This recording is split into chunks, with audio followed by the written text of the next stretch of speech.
It's the Morning Star Drive 117.8. You soaring up with sky, now's the time, don't delay. I'm sitting in my ride and it's time to fly. So let's realign, just listen and fill your mind. Hey guys, how is it going? And welcome to the Morning Star Drive on 117.8. It is Friday, January 10th, and so happy for you joining us. We are ready to start another day together with the Lord. So subscribe to us on YouTube, follow us on, do not follow us on SoundCloud, and make sure to support us on Patreon.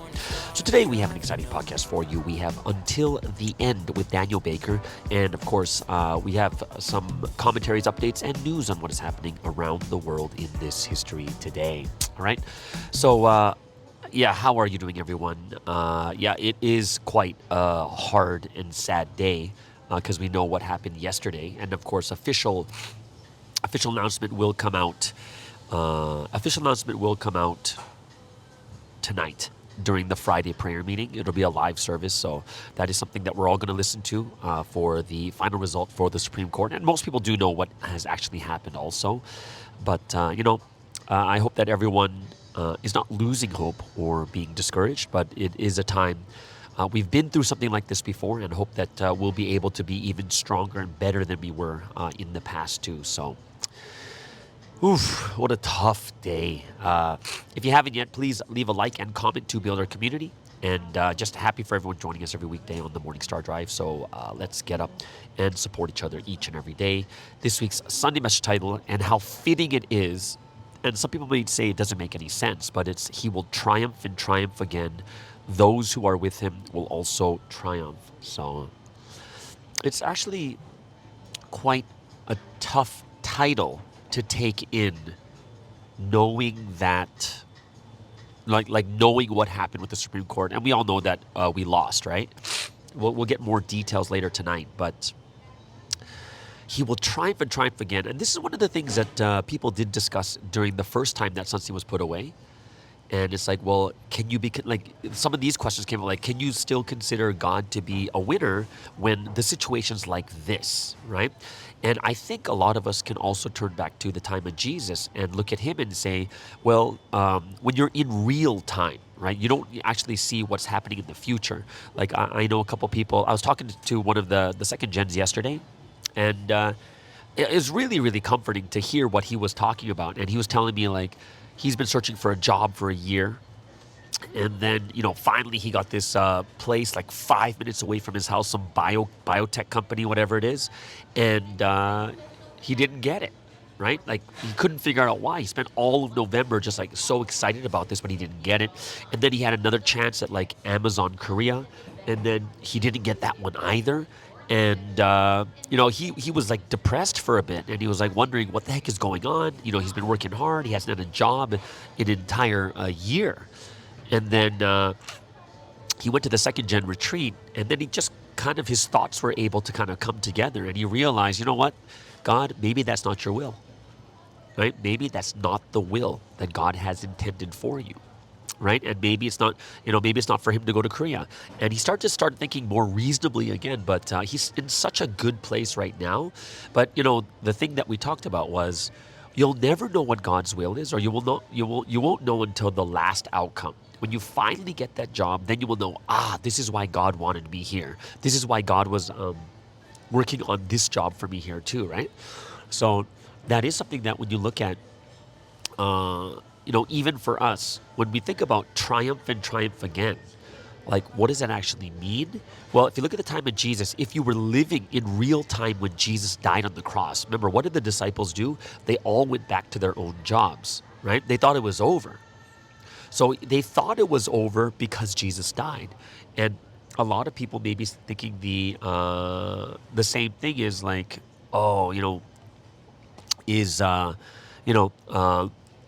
like, what's happening right now? It's the second time he's gone through this. But if you really think about it, people only knew that, like, everything turned out for the will was when after Jesus resurrected and after 40 days he ascends up, and then people begin to realize after receiving the Holy Spirit that this is the will, this is the way salvation is going to happen, right? And I think it's something that we have to keep in mind too, is to triumph is what? triumph in God's history that has human will involved, triumph is salvation being made. Like that is the ultimate triumph. If through this more people can be saved, then that is a triumph, right?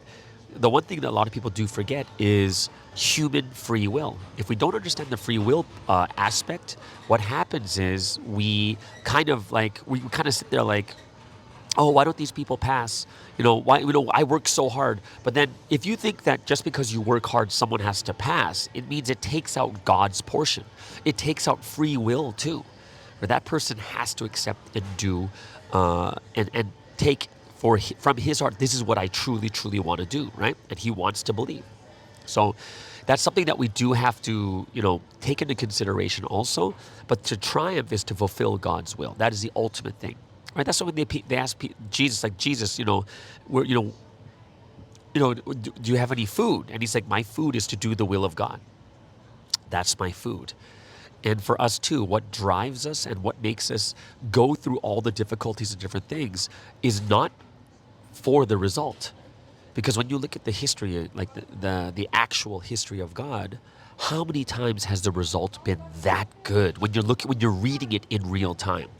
Look at Job. Like, imagine going through the same things as Job. Do you actually think that he's thinking to himself that everything is good? Like, because I believe in God, everything's going to work out? Or is it just about fulfilling the will?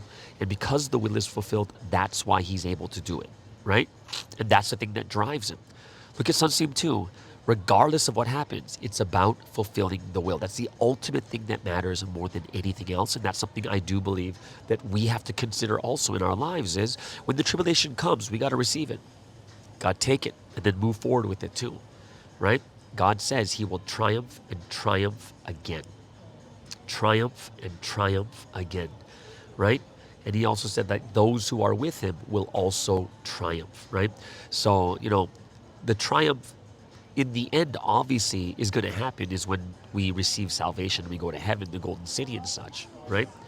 But, the one thing that we have to kind of keep in mind is that, we're here in this history, and we're not in a perfect history because people are not perfect, and there's going to be a lot of things that human beings use their free will to do wicked and evil things too. But we have to be those that move forward and fulfill the will no matter what, right? If you guys hear kind of a lot of noise in the background, once again, I'm in an airport, right? So I'm in the Washington, D.C. airport right now. I just did a quick stop here overnight, and then I'm going to head over to New York. Like right now, it's like 11 in the morning, and I ate a pizza already because the only table they have in this terminal is like in the restaurants. So I was like, this is the only place that I can go, right? So I will be heading up to New York after this. It's pretty cool because it's only an hour and a half stop. So I'm very, very thankful that it's a very, very short flight. And this will officially, maybe officially going to be my last stop here. And then I'm going to take, I'm going to spend one night probably in Las Vegas just to take a breather before I head out, right? So, it's kind of at the very, very end of the trip. My official last stop will be here in New York. Well, when I go there, I'll be boarding the plane in about an hour and a half. And, I was originally supposed to be going to San Francisco and Hawaii. Well, not originally, but we were like planning on going to it. But situation in Korea right now with the Supreme Court ruling and such, it's actually better for me to go back at this time. So, yeah.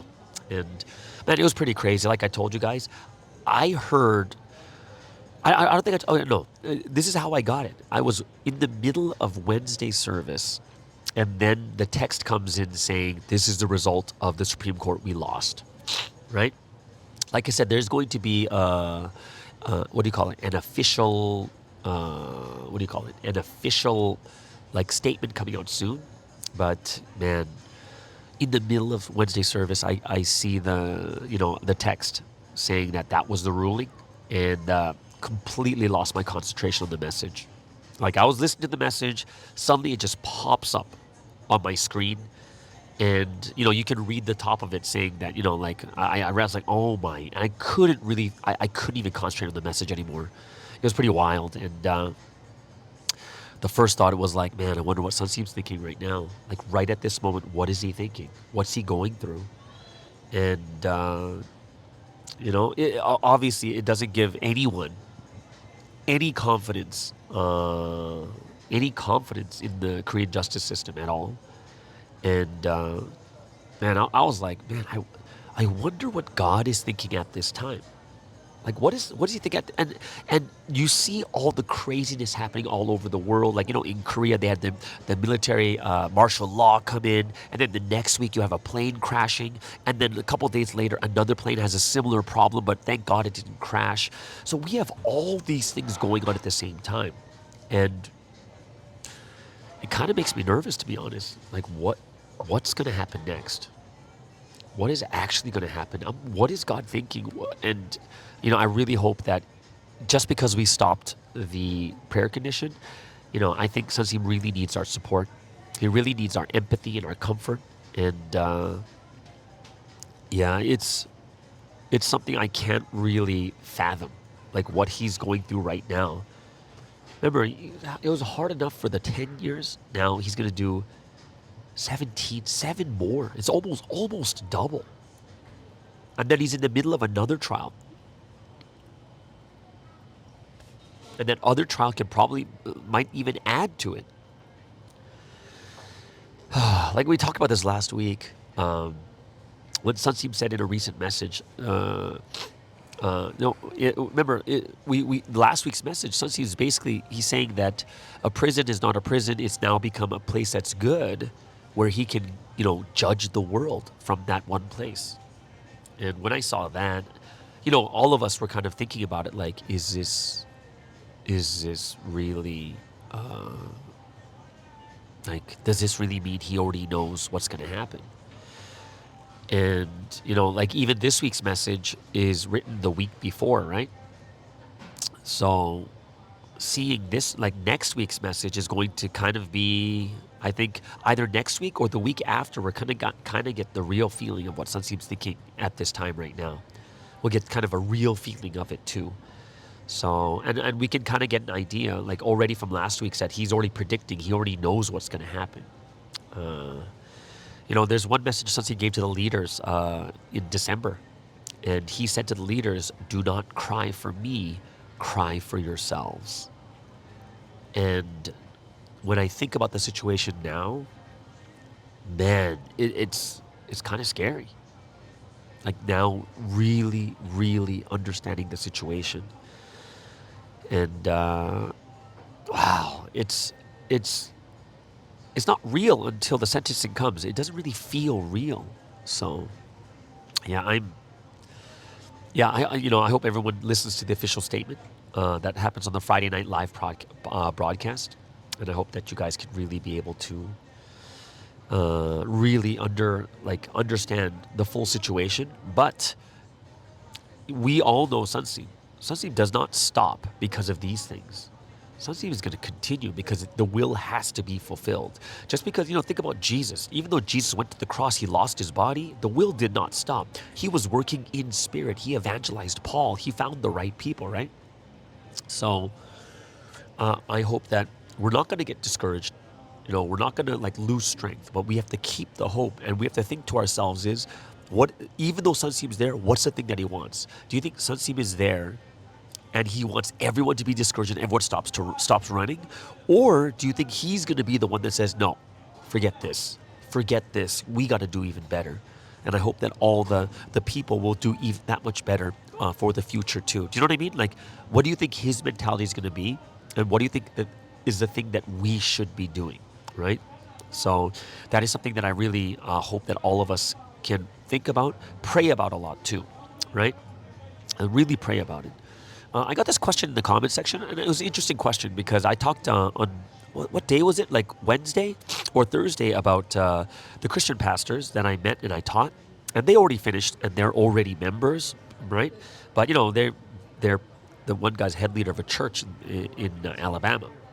The question was, am I worried that a Christian pastor is using Providence word? And my answer is probably absolutely not, right?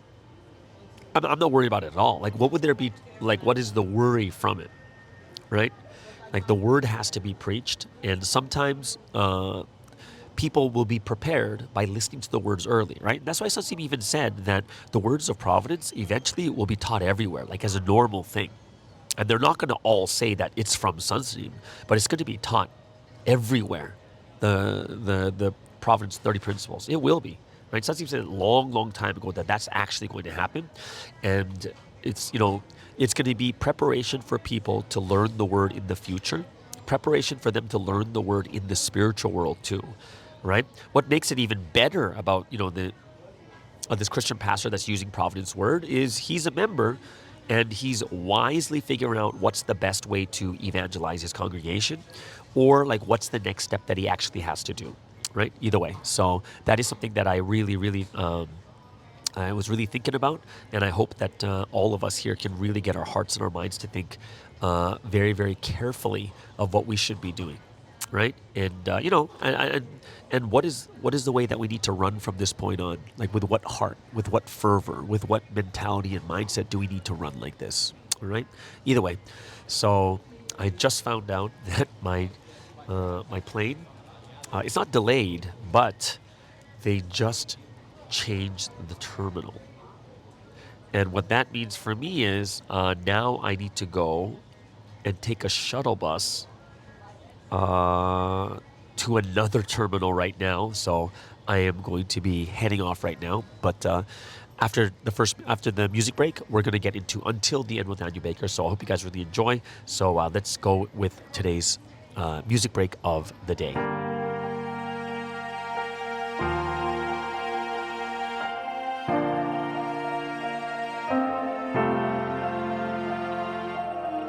Just like the rest, I walked in death, not knowing the value of a single breath. My pride was the biggest prize I had to protect, walking around high and mighty, sticking out my chest, calling the shots like I know what's best, living how I like, but I piled up a debt. Outside's alive and aware the inside is dead, and suddenly truth shine just like the dawn. All things in life I knew 0%. Then I realized how far I was gone. Wasn't right about anything, I was dead wrong. Everything thought to be reality was a fallacy. My life wasn't great, it was a tragedy. All I knew was fake, I thought I'm losing my sanity. All the while gazing at me was the Trinity, looking with love, grace, and mercy. Patiently working consistently with me, and eventually brought me to the new history. I learned about someone new whom they used. He worked with heaven and I learned his stories. He is living proof that the Bible's words are true. On the scene at 15, splitting every single seam. God's words flow from him like he's a stream, preaching to the point that even his throat would bleed. The most impressive person I have ever seen. Him speaking the truth revealed everything to me. Parables, holy son, soul entity, spiritual universe. Frankly, I don't think he's done. He's taught me 1,000 tons, too much for a single verse. This is so amazing to the point I may burst. I'm sure he's the one the Bible said would come. Where else would this earth-shattering word come from? Then I really realized he is the Messiah, sent to the world and raised humanity a level higher. Didn't come to destroy, but the word is the fire. Amen to the very end, my faith won't expire. He's been going 79 years and hasn't tired. Due to that condition, the greatest blessing we've acquired. Between him and the Trinity, that time was finally captured. I'm sure now that they got their bride, nothing can match her. Rapture, that's what we received. Was evangelized, lectured, managed, now I believe. Never knew this was something I could achieve. Your blessings really flow endlessly. I promise you, I'll never leave. So I'll stay with you to the death of me. With you I've fulfilled my destiny. Now I'll reboot, give you the best of me. Offering my youth, running even faster. For me and so many, you're not just a pastor. You're the shepherd over all these pastures. King of kings, Lord of lords, that's for sure. We're a perfect match, a hand and a glove. The atmosphere in the air is full of love. Came from above to hold the banquet. So I'll GGG eternally for 316. Just cause I was swept into the net of the word, heard and learned, doesn't mean it's over yet. I really need to look at myself and reflect, line up against God's perfect law and check. All my flaws need to be resolved. Be bold to slanderers when I try to call. Like him, I'm thankful for tribulations, cause I didn't fall. With the rapture, I'm standing tall. The love they give is truly priceless. If I'm not with the Lord, life enters crisis. Without him, I'm a ship that's wrecked to pieces. So I'll always eat the word, box of Reese's. Stick to him, red blood cell and Reese's. I praise God for sending Son, sing him, and Jesus. He had a plan for them before they were a fetus, to reveal to the world heaven's deep secrets. With his name, bring the pain, breaking Satan's noses. With the Lord's condition, let's show him a comatosis. While looking at heaven, never losing focus, conversing in our thoughts every single moment. Then a spiritual rapture will never be stolen. If you only see strife, come see what peace is. If you want to know heaven, come and see this. If life were an essay, this is the thesis. Rapture, that's what we received. Was evangelized, lectured, managed, now I believe. Never knew this was something I could achieve. Your blessings really flow endlessly. I promise you, I'll never leave. So I'll stay with you to the death of me. With you I've fulfilled my destiny. Now I'll reboot, give you the best of me. Offering my youth, running even faster. For me and so many, you're not just a pastor. You're the shepherd over all these pastures. King of kings, Lord of lords, that's for sure. We're a perfect match, a hand in a glove. The atmosphere in the air is full of love. Came from above to hold the banquet. So I'll GGG eternally for 316.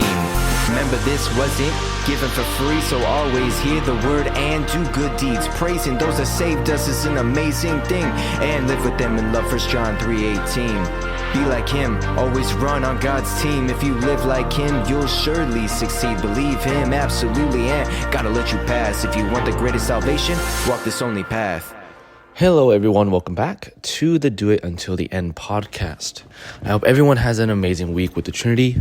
Let's have an amazing podcast together. Now, it's 2025 and I've been thinking it would be amazing this year if we had the mentality of do now and think later, right? And I'm of course talking about the things in life that you do where you have to consistently do to really deepen your knowledge or deepen your understanding or deepen your capacity in one area of your life. And this can be anything. And because it's not every day that we get to enjoy that particular thing. It's not every day that it is really fun. You know, it gets boring sometimes. However, we do these activities because we want to improve ourselves. And we understand that, you know, improvement takes time. And, you know, motivation isn't going to happen every day. So why not just not think about it? And even before we think, we just take action on these things, right? So that's what I'm doing for a lot of stuff, especially like the chores of cleaning my room or doing the dishes, or there's a lot of things I have to do. There's small little things that just small increment improvements within my life that I'm improving in. However, I do it without thinking, or I do it before thinking, because it's usually easier to do it if you're act like a robot in these kind of things, and then suddenly, I'm like halfway done. Even though you're like in the middle of it, you're like, this kind of sucks. Why am I doing this? Yeah, you're halfway done. Why not just finish it off? And recently, I've been fortunate enough to hear a really good quote. I'm going to paraphrase this quote because it's actually more like a myth or a legend. And it's a really good concept to really think about how to live your life. And the basic gist is, don't spend your time chasing butterflies, because butterflies can run away, right? They're not always going to be there. But if you use your time wisely by creating a garden, then those butterflies will come to you. And if they don't come to you, if those butterflies don't come to you, you still will have a beautiful garden. Now, the first thought I had was, wow, there's actually some decent parables out there. And I realized why God used parables so much in the Bible, right? But, the beautiful thing about what I just said was, you don't want to just keep on chasing money or keep on chasing for even in the world, like worldly things. if you really make yourself, both mentally, spiritually, physically, God will send those butterflies into your life. You know, chasing around these worldly things is very limited, right? And it's so, you guys probably understand this, but it's just so draining. Yeah, because you don't always get what you want. It's kind of working against the grain of a life of a Providence person. At least that's what it feels like for me. So yeah, it's more focus on yourself. Focus on creating that beautiful garden. And then God will naturally make those things attracted to you. And even if you can't attract those, you know, wealth, fame, whatever it is that you want, you still really made yourself. You still really accomplished something. Accomplished a better self, which is something that you can really take pride in and you can really enjoy with the Trinity. Yeah, so that's all I have for you guys today. I hope everyone has an amazing rest of the week, rest of the weekend with the Trinity. To everyone who's going to the end, let's walk this path together. Peace out, guys. Bye-bye. It's the Morning Star Drive 117.8. You soaring up with sky, now's the time, don't delay. I'm sitting in my ride and it's time to fly. So let's realign, just listen and feel your mind. I'm burning with desire and the passion. Nobody can stop me when I'm like this. I got my head in the zone, you know. I'm on the Morning Star Drive.